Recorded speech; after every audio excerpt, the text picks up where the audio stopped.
لبیک الحمد، ٹھیک ہے؟ تو لبیک کا مطلب ہے اے اللہ کے رسول ہم تیری بات مانتے ہیں۔ تو اس کے عام اہم کیا جملے، حضرت کہنا یا حضور کہنا، حضور کا بھی اور حضرت کہنے کا بھی یہی نعرہ ہے، حضرت اور حضور میں بھی یہی ہے کہ اللہ کے نبی ہم تیری بارگاہ میں حاضر ہیں، اور یا رسول اللہ کا مطلب آپ حاضر ہیں، ٹھیک ہے؟ اس لیے اللہ کے نبی کو پکارنا جائز نہیں ہے، اللہ کو پکارنا گستاخی ہے اگر تم اللہ کے نبی کو پکارو، یہاں تک کہ حجرے کے قریب ہو کر بھی تجھے پکارنا تیرے نیک عملوں کا ضائع ہونا ہے۔ جب سنیوں کو پتہ چلے کہ اللہ نے قرآن میں لکھا کہ یہاں واضح نہیں دینا نبی کو، پکارنا نہیں، ٹھیک ہے؟ جب سنی نہیں پکارے گا یہاں بیٹھ کے اسے پتہ چل جائے گا کہ اللہ نے کہا مجھے تو آوازیں جتنی مرضی دے، میرے آرام میں خلل نہیں پیدا ہوتا، ٹھیک ہے؟ جب وہ آرام کے خلل کا ہمیں علم ہوگا تو ہم یا رسول اللہ کہنے میں شرم محسوس کریں گے، ٹھیک ہے؟ پھر سنی نہیں نعرے روڈوں پہ لگائے گئے، ٹھیک ہے؟ تو اسے پتہ چل جائے گا کہ یہ مخاطب کرنے کے لیے کیا ہے، ٹھیک ہے؟ اور یہ مخاطب صرف اور صرف کہاں کیا جاتا تھا؟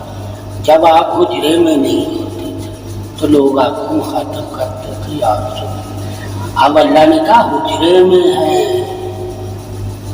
اب وہ مسجد نبی میں نہیں ہے کہ تم انہیں یا رسول اللہ کہو، تو جب حجرے کے بارے میں حدیثیں پڑھو گے تو حدیثوں کا مفہوم اور خلاصہ اور ہوگا، اور جب تم مسجد نبی میں حدیثیں پڑھو گے اس کا مفہوم اور خلاصہ اور ہوگا۔ اب نبی کے حجرے کے بارے میں ہے تو انہیں مخاطب نہ کرنا، مگر جب حجرے سے باہر آ جاتے تو دیہاتی بھی انہیں زور سے مخاطب کرتے، ٹھیک ہے؟ تو ہم اب کیا کہتے ہیں؟ نبی حجرے میں آرام فرما، آرام میں کہا ان کے خلل نہ پیدا کرنا، زندگی میں نہیں کہا آرام، اللہ تو آرام نہیں کرتا نا، کہا جتنا مرضی پکار، اللہ کے آرام میں خلل نہیں پیدا ہوگا، کیا نہیں ہوگا، ٹھیک ہے؟ ہم اپنے پیر کا آرام کا خیال رکھیں، اور جہاں خدا اپنے رسول کے آرام کی بات کرتا ہے وہاں ہم نے پکارا، ٹھیک ہے؟ تو پھر پیر کو ہم نے زیادہ عزت دی، ٹھیک ہے؟ اب تمہیں نبی سے کیسے مخاطب ہونا ہے، نبی سے کیسے اپنا مسئلہ حل کروانا ہے، نبی کی بارگاہ میں تمہیں کیسے اپنا پیغام پہنچانا ہے، کہا ضرور جب حجرے میں تھے، جب تمہیں نظر نہ آئے، جب یا رسول اللہ کہنے پہ لوگ تم پہ فتوا لگائیں تو پھر کیسے مخاطب ہوگے، کیسے اپنا پیغام دو گے اپنے نبی کو؟ پہلے تو صحابہ اکرام یا رسول اللہ کہہ کے اپنی بات کر لیتے تھے، اے مسلمانوں جب نبی اکرم صلی اللہ علیہ وسلم اپنے حجرے میں آرام کے لیے چلے گئے تو پھر ان سے کیسے اپنا پیغام انہیں سناؤ گے؟ کہا ضرور پڑھتے رہنا، درود پڑھتے ہیں، ٹھیک ہے؟ فرشتے سب انہیں بتاتے رہیں گے، سب بتاتے ہیں۔ تم یقین رکھ لینا، کیا رکھ لینا؟ کہ میرے بارے میں، میرے ماں باپ کے بارے میں جب میں چاہتا ہوں، اللہ نے اور اللہ کے رسول نے مجھے بتا دیا کہ محمد صلی اللہ علیہ وسلم سے اب تیری ہم کلامی کس کے ذریعے ہوگی؟ کہا درود کے ذریعے ہوگی، اور درود کس کے ذریعے؟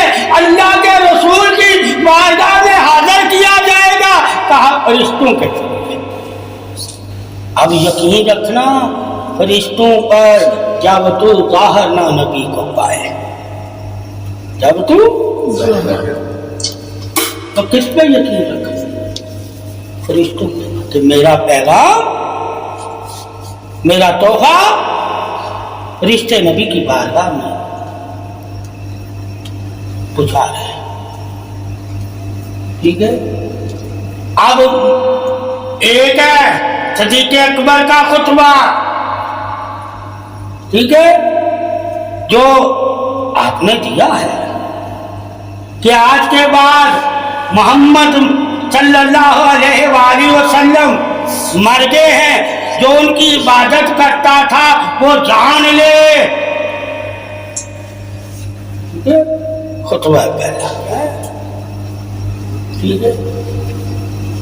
مگر درود والوں سے پوچھو ان کے لیے کیا کر کے؟ یہ تو جو اللہ کے رسول کی عبادت کرتے تھے نا، ان کو بولا گیا ہے، ٹھیک ہے؟ پوچھا گیا صحابہ کیا ان کی عبادت کرتے تھے؟ ان کے لیے مر گئے جو عبادت کرتے تھے اللہ کے رسول کی، آگے یہ بھی تو بتانا چاہیے، ٹھیک ہے؟ گما دیتے ہیں ہمیں وہاں، کیا جو دیوبند کے سب کے دیر رکھتے ہیں وہ ہمیں گما دیتے ہیں، اور جب اپنے مطلب کی بات آئے تو آگے آنے کا بھی مطلب لے لیتے ہیں، اور جہاں اپنا مطلب نہ رہے وہاں پیچھے والی آیت ہی بتاتے ہیں، آگے والے نہیں سمجھاتے، ٹھیک ہے؟ کیسی پوری صدیق اکبر کی وہ بیان ہے۔ پہلے انہوں نے یہ بیان کیا، پھر کیا کہا؟ جو ان کی عبادت کرتے تھا، ٹھیک ہے؟ محمد صلی اللہ علیہ وسلم وہ جان لے، ٹھیک ہے؟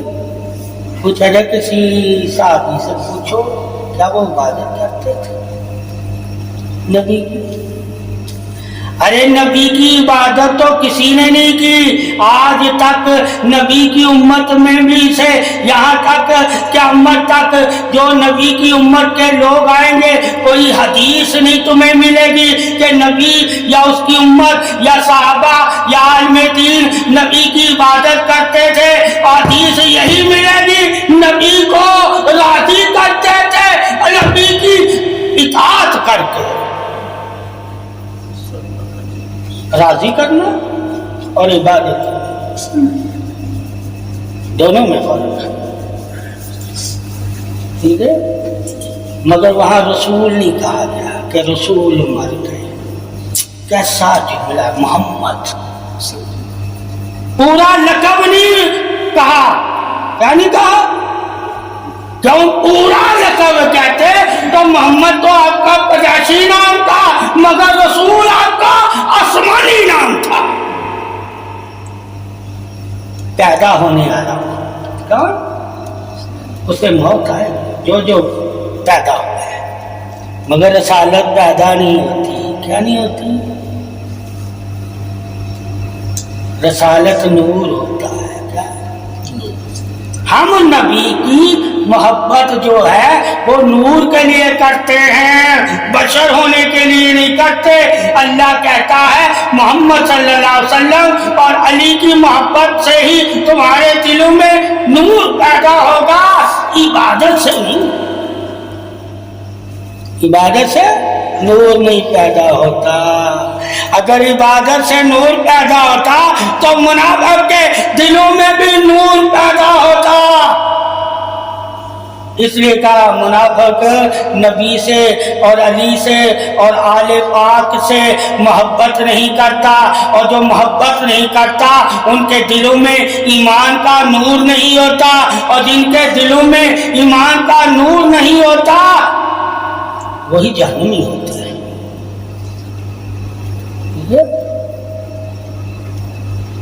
مگر اطاعت تو وہ کرتے ہیں منافق اطاعت تو کرتے ہیں۔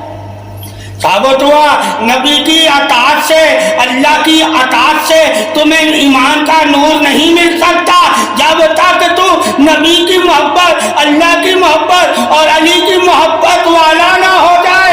اگر تم محبت والا ہوگا تو تیری اطاعت نور ہے، اگر تم محبت والا نہیں ہے تو تیری اطاعت بھی تیرے دل اور چہرے پہ غلط ہے۔ ایسی اطاعت تیرے لیے کیا بن جاتی ہے؟ لعنت۔ کیا ہے؟ جو اللہ رسول مولا علی کی محبت کے بغیر تم کرتے ہو، ٹھیک ہے، وہ نور نہیں بنتا۔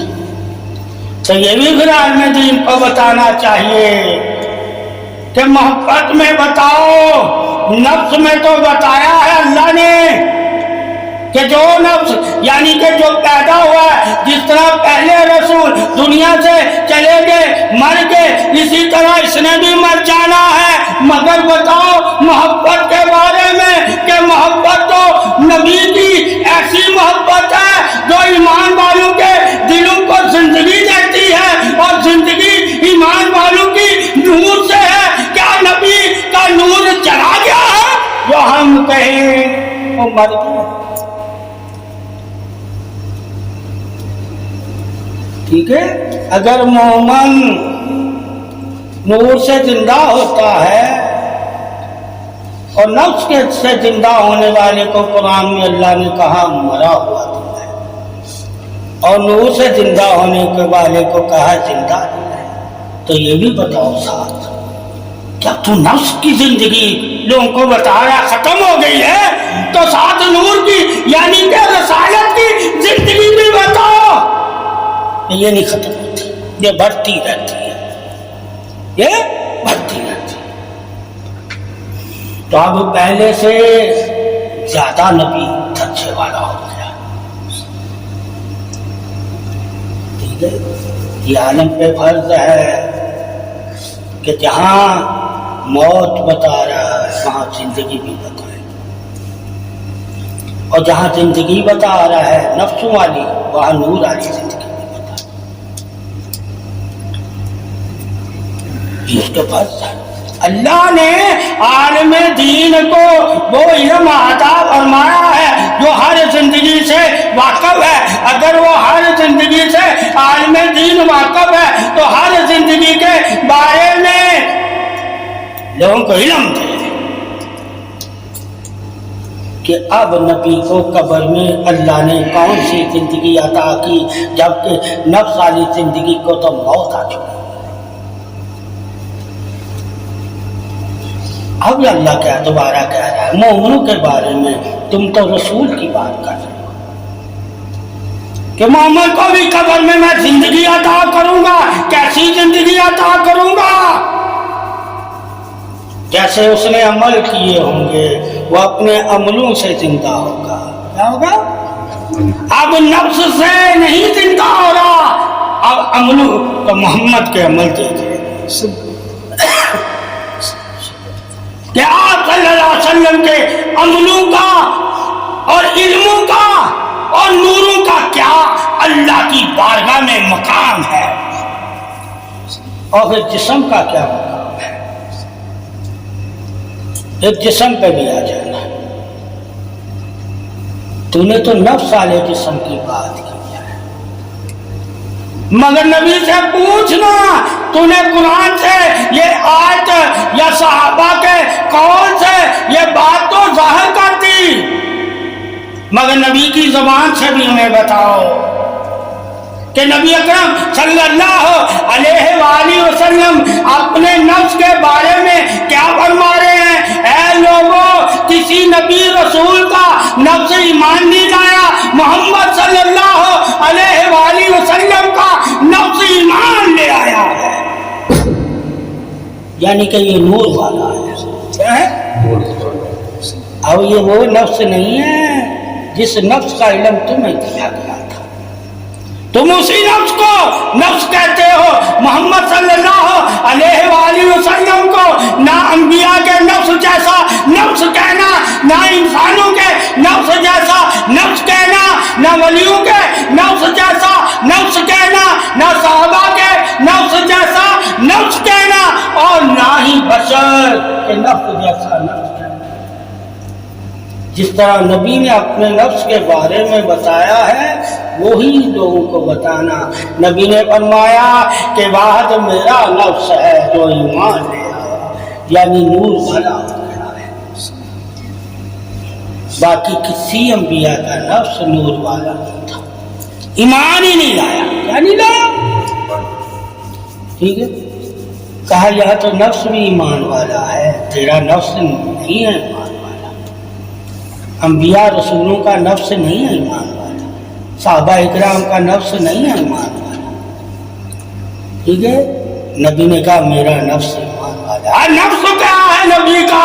کہا اب نبی نے بتا دیا، اللہ کے رسول نے بتا دیا، میرا نفس ایمان لے آیا۔ جب نفس کی بات ہوئی کہ تیرا نفس کون ہے، کہا علی میرا نفس ہے، فاطمہ میرا نفس ہے، حسن حسین میرا نفس ہے۔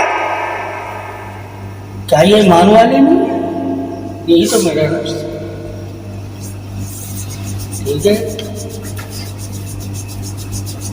یہ بھی تعریف نفس ہے۔ کیا ہے؟ اللہ کے نبی کی تعریف نفس علی بھی ہے، اللہ کے نبی کی تعریف نفس فاطمہ بھی ہے، اللہ کے نبی کی تعریف نفس حسن حسین بھی ہے۔ ٹھیک ہے، کیا تمہارے اولادوں کے نفس ایسے ہیں جیسے محمد صلی اللہ علیہ وسلم کے نفس ہیں؟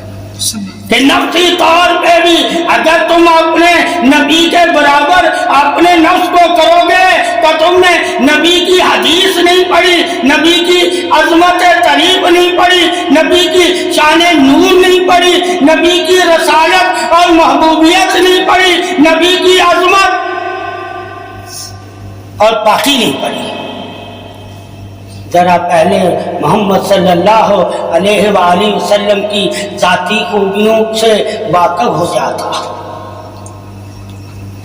تو نے دینی خوبیوں کو تو دیکھ لیا، تو نے اطاعت والی خوبیوں کو دیکھ لیا، تو نے فرمان والی خوبیوں کو دیکھ لیا، تو نے قرآن والی خوبیوں کو دیکھ لیا۔ ذاتی خوبیاں کیا ہے؟ کہا حسن حسین علی اور فاطمہ یہ نبی کی ذاتی خوبیاں ہیں، کیونکہ یہ نبی کا ذاتی نفس ہے۔ وہ کتنے پاک ہے، وہ کتنے پاک ہے۔ تمہارے نفس اتنے پاک نہیں ہے جتنے یہ پانچ تن کا نفس پاک ہے۔ ایسی پاکی تمہیں نہیں ملی، صحابہ کو نہیں ملی، انبیاء کو نہیں ملی، رسولوں کو نہیں ملی۔ نفس والی پاکی ان کو تو اللہ تعالیٰ نے وہی پاکی عطا فرمائی جو اللہ نے محمد کی رسالت کو عطا فرمائی، اور رسالت نے نفس کو عطا فرمائی، اور نفس بھی پاک۔ اس لیے انبیاء کرام سے غلطیاں ہو سکتی، محمد صلی اللہ علیہ وسلم کو اللہ نے پاک کہا، سراپا پاک، نفسی طور پہ بھی پاک، تاکہ لوگ جان جائیں کہ یہ امر بھی ہے خدا کا، یہ رسول بھی ہے خدا کا، یہ نور بھی ہے، یہ دین بھی ہے، یہ سلامتی بھی ہے اللہ کی، یہ رحمت بھی ہے اللہ کی، یہ عطا بھی ہے اللہ کی، محمد صلی اللہ علیہ وآلہ وسلم رضا بھی ہے اللہ کی۔ ان کی تعریف کرنا اسی کا کام ہے جو اللہ کی تعریفوں سے تعریف والے کو تعریف والا سمجھے گا، وہی تو محمد صلی اللہ علیہ وآلہ وسلم کی تعریف کرے گا۔ جب محمد صلی اللہ علیہ وآلہ وسلم کی تعریف کرے گا تو پوری کائنات میں، زمین آسمان میں ان جیسا نہ کوئی نور والا ملے گا، نہ کوئی جسم والا ملے گا، نہ کوئی نگاہ والا ملے گا، نہ کوئی حسن والا ملے گا، نہ کوئی صورت والا ملے گا، نہ کوئی سیرت والا ملے گا۔ ان جیسا نہ تو اللہ نے کسی کو جمال دیا ہے اور نہ ہی کسی کو قرآن دیا ہے۔ اللہ کے نبی کی تعریف ہی تو قرآن ہے، اللہ کے نبی کی تعریف ہی تو رحمان ہے، اللہ کے نبی کی تعریف ہی تو اللہ کا نور ہے۔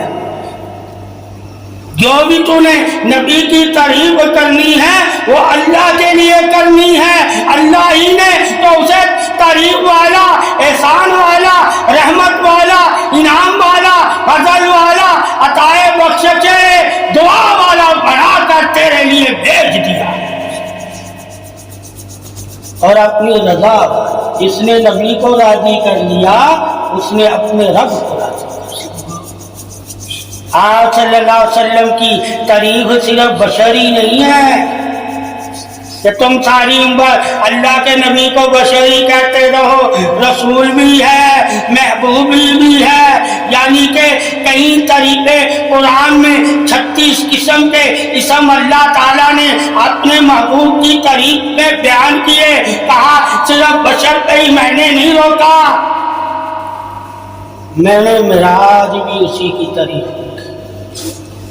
کیا معراج بھی نبی کی تعریف ہے، اور میں نے قرآن بھی اسی کی تعریف کی۔ قرآن بھی نبی کی تعریف ہے، اور میں نے ایمان بھی اسی کی تعریف رکھی، ایمان بھی نبی کی تعریف ہے، اور میں نے مکمل ایمان بھی اسی کی تعریف رکھی کہ مکمل ایمان والا بھی نبی کی وجہ سے ہے۔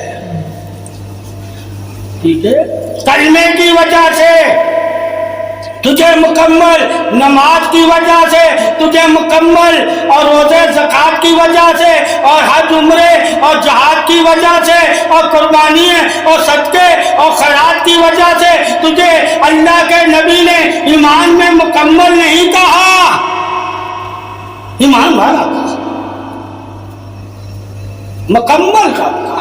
جب تم سب سے زیادہ اپنے ماں باپ سے، اپنے بہن بھائیوں سے، اپنے عزیز و اقارب سے، اپنی عبادت سے سب سے زیادہ جب تم اللہ کے نبی سے محبت کرنے لگ جاؤ گے تو وہ محبت تجھے ایمان میں مکمل داخل کر دے گی۔ جب ایمان میں مکمل داخل ہو جاؤ گے تو جان جاؤ گے کہ محمد صلی اللہ علیہ وسلم کی محبت کی بھی تعریف کو، رسالت کی بھی تعریف کو، پاکی کی بھی تعریف کو، جسم کی بھی تعریف کو، نگاہ کی بھی تعریف کو، سماعت کی بھی تعریف کو، زبان کی بھی تعریف کو، ہر تعریف سے واقف ہونے کے لیے تجھے دین میں مکمل داخل ہونا پڑے گا، کیونکہ مکمل داخل ہونے سے ہی تم مکمل پاکی والے ہو، مکمل عظمت والے ہو، مکمل عبادت والے ہو۔ یہی نہیں کہ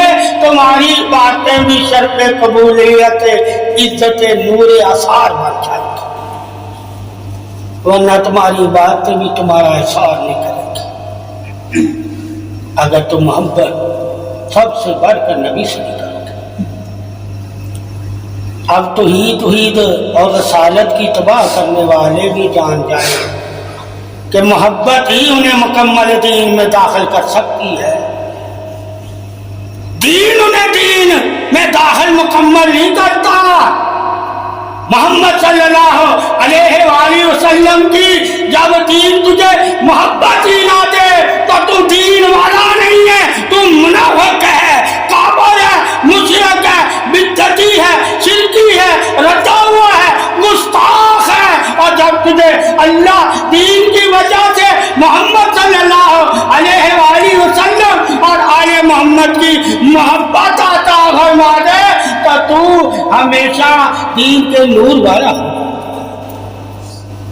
یہ قلبی پاکی کسی کسی کو نصیب ہوتی ہے، جسمی پاکی تو منافق بھی اختیار کر لیتا ہے، یعنی کہ جسم تو منافق بھی پاک کر کے کہاں چلا جاتا ہے؟ تمہاری نماز میں تمہارے ساتھ کھڑا ہو۔ مگر دل کی پاکی، دل کا زندہ ہونا، اس کی جب قرآن سے دلیل لوگے کہ دل کن کے پاک ہے، کہا جن کے دلوں میں نور ہوگا۔ اور جب نور کے بارے میں پوچھو گے کہ نور کن کے دلوں میں ہوتا ہے، کہا نور ان کے دلوں میں ہوتا ہے جو اللہ، رسول اور علی کرم اللہ واجہ الکریم سے محبت کرنے لگ جاتے ہیں، ان کے دلوں میں۔ اور علم کا علم تو بے نوروں کے بھی پاس ہوتا ہے، علم بے نوروں کے بھی پاس ہوتا ہے۔ علم دلیل ہے، نور کیا ہے؟ علم دلیل ہے، نور کیا ہے؟ تمہارا ایمان۔ علم تمہارا ایمان نہیں ہے، علم تمہیں ایمان کی طرف بلانے کے لیے دیا گیا ہے کہ تم جان جا کہ گستاخ کون ہے، رتے ہوئے کون ہے، مجرم کون ہے، گناہگار کون ہے، نیک کون ہے، صالحین کون ہے، یہ تجھے دین بتا دے گا۔ اب تو کنوں میں شامل ہونا چاہتا ہے، یہ تم نے خود جانا ہے، ٹھیک ہے؟ کہ تم غضب والوں میں شامل ہوتے ہو یا انعام والوں میں۔ اگر انعام والوں میں شامل ہوتے ہو تو انعام والے نور والے ہیں، اور اگر غضب والوں میں شامل ہوتے ہو تو یہ انا، تکبر، جہالت اور گمنڈ والے ہیں۔ اگر علم سے تم گمنڈ اور تکبر اپناؤ گے تو یہ تو ان کا کام تھا جن پہ اللہ کا غضب ہے۔ اگر آتی حسن سلوک اخلاق اپناؤ گے تو یہ تو انعام والوں کا کام تھا۔ اب علم سے تم کس کی اپنائیت میں آتے ہو، وہ کسے اپنا کر کس کے ہو جاتے ہو، یہ تمہارے اوپر ہے کہ تم فیصلہ کر کے کس کی طرف جاتے ہو، انعام والوں کی طرف اس کے راستے پہ چلتے ہو یا غضب والوں کی طرف ان کے راستے پہ چلتے ہو۔ دونوں راستوں کی اللہ نے تجھے خبریں دے دی ہیں، اور ان دونوں راستے والوں کے بارے میں بتا دیا کہ میری بارگاہ میں غضب والوں کا کیا حال ہے اور انعام والوں کی کیا شان ہے، دونوں کا۔